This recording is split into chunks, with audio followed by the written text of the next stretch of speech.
field. Every year's a new year. I think we talked about it early last year in the fall. Every defense has to find their identity, and this is just the start. It's going to carry through fall camp, and even last year it carried early at the beginning of that season until we found ourselves. So really excited about the veteran leadership that we have. I mean, as good a group as I've ever been around. So sorry for a little bit winded. It was running some extra post-practice conditioning with the backers, so trying to get in shape myself. But I'll take any questions. All right, we'll open up with Josh Moore. Hey, Brad. I actually had a question. Hope you're doing well. About the veterans in particular, for them, does it change or help them? I guess how can you maybe, with a change in offense, how that for them especially, I would think it'll be interesting to see how they respond to seeing different looks in practice and how that kind of goes. Oh, absolutely.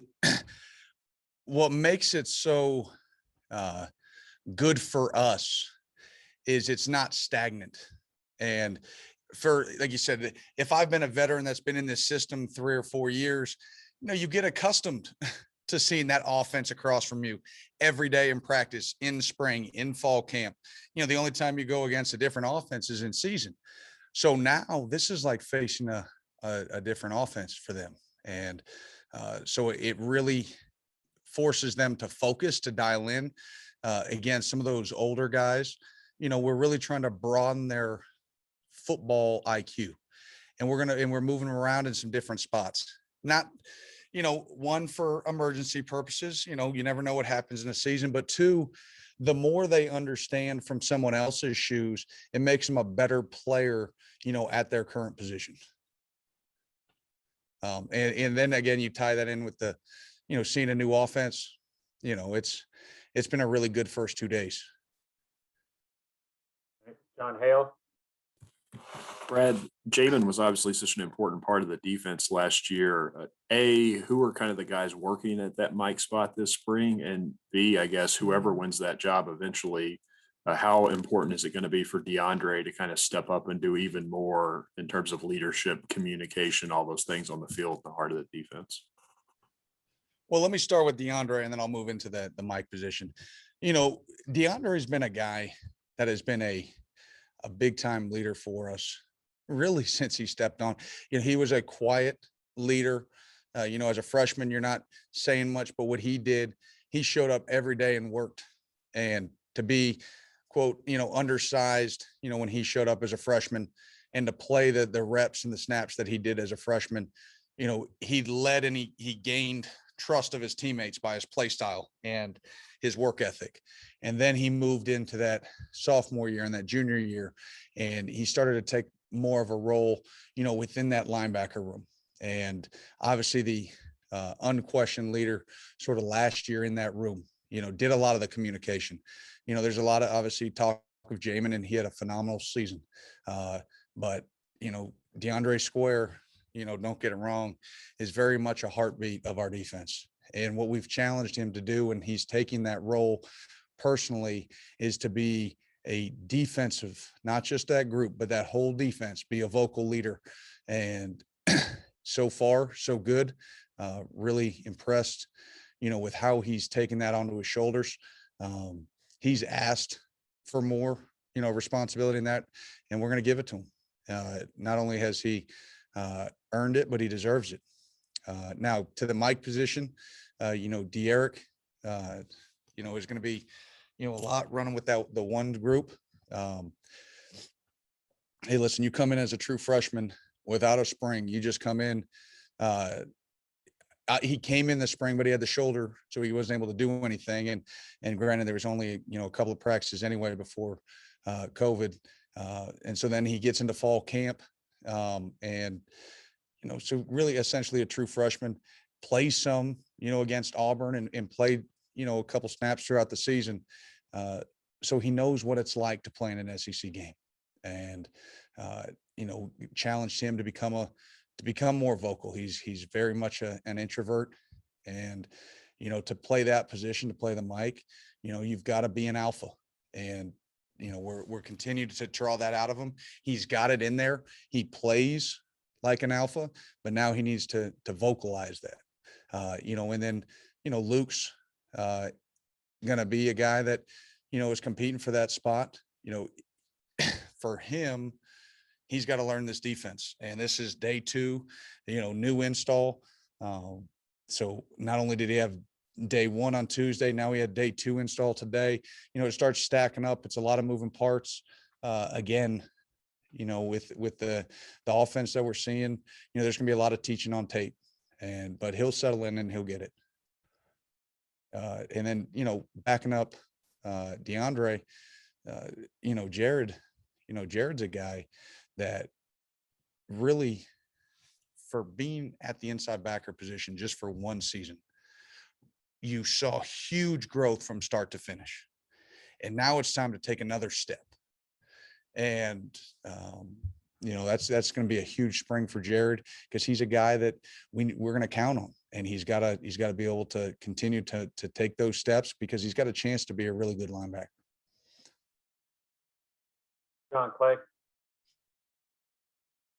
Brad, obviously Liam's putting in a new offense. How much have you two worked together about accomplishing what he wants to accomplish, and also him working with you about what you want to accomplish on defense this spring? No, I think that's, whoever the offense and defensive coordinator, there needs to be that synergy. And again, this isn't just about me and our defensive staff, creating just, a one-sided great defense. It isn't about, Liam and the offensive staff just creating this juggernaut of an offense. It's about creating the best team and getting things done and getting accomplished for each other. So we sit down and we go through all our team periods and say, okay, what do you need to see here? Hey, you can give me whatever you want. Oh, that's perfect. And then, we can go independent. But there'll be some times I'll walk in and say, can you give me this, formation or this look or this play? And he'll, hey, can you give me this front or this coverage? So that's very much a part of it. Obviously, from the jump, he's such a personal guy, extremely professional. So it's an easy work environment.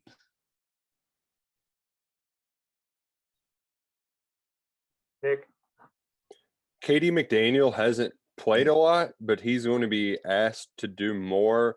What do you envision for him this spring, and how do you get him more game ready despite not playing more reps? Yeah, he's playing his more natural position right now. When I recruited him, long-term vision for him was Jack, and that's what I think he's more comfortable at that position. But from a position of need, his first 2 years, I needed him to play Sam. I needed him out there to the field to back up Boog.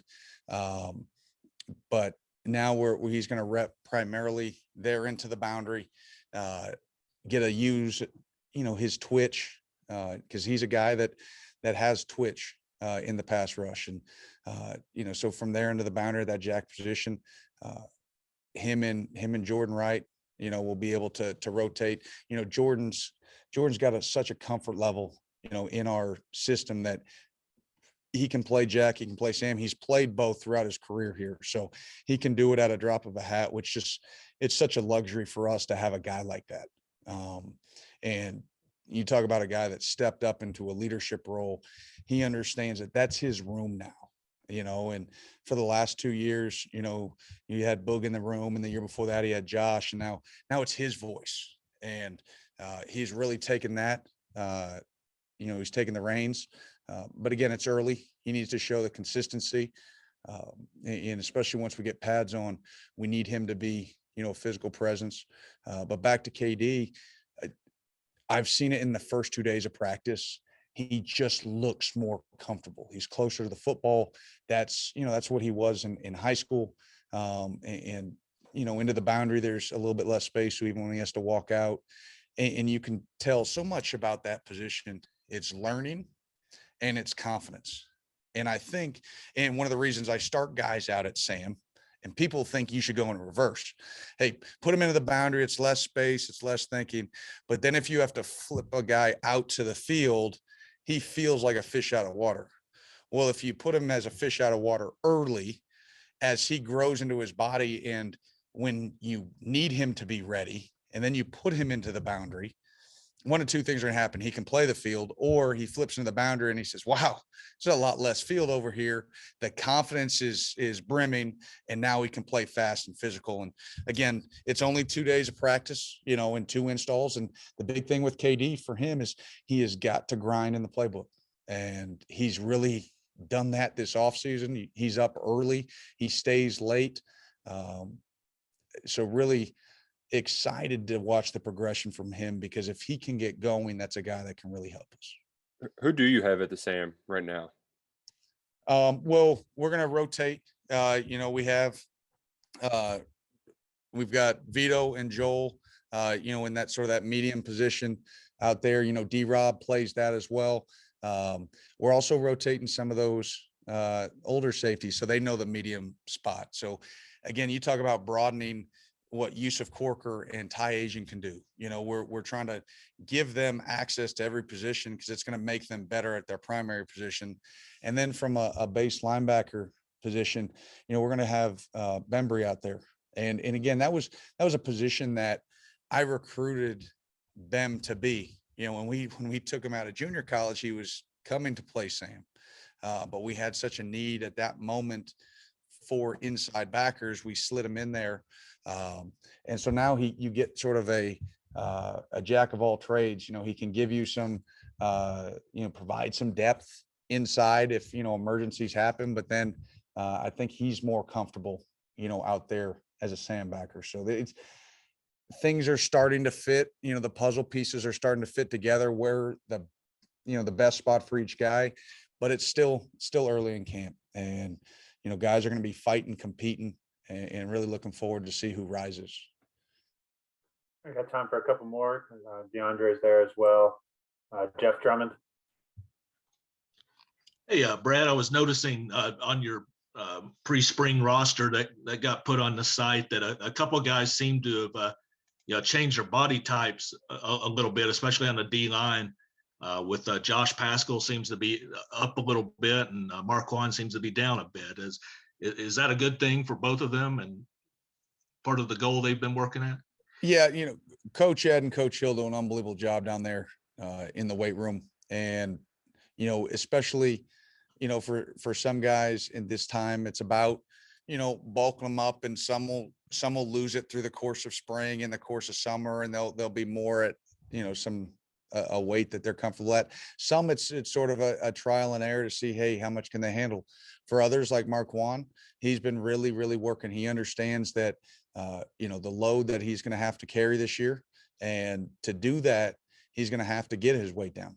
And it's been a battle for him, a daily battle that he has to stay focused on, very much like Quentin, when Quentin was here. And then, you saw with Q that senior year, he was really able to find a way to combat it and keep it down, and played at a lower weight last year. And you saw Q's play was so much better. And for Marquand, he's never going to be a 225-pound guy like myself. No.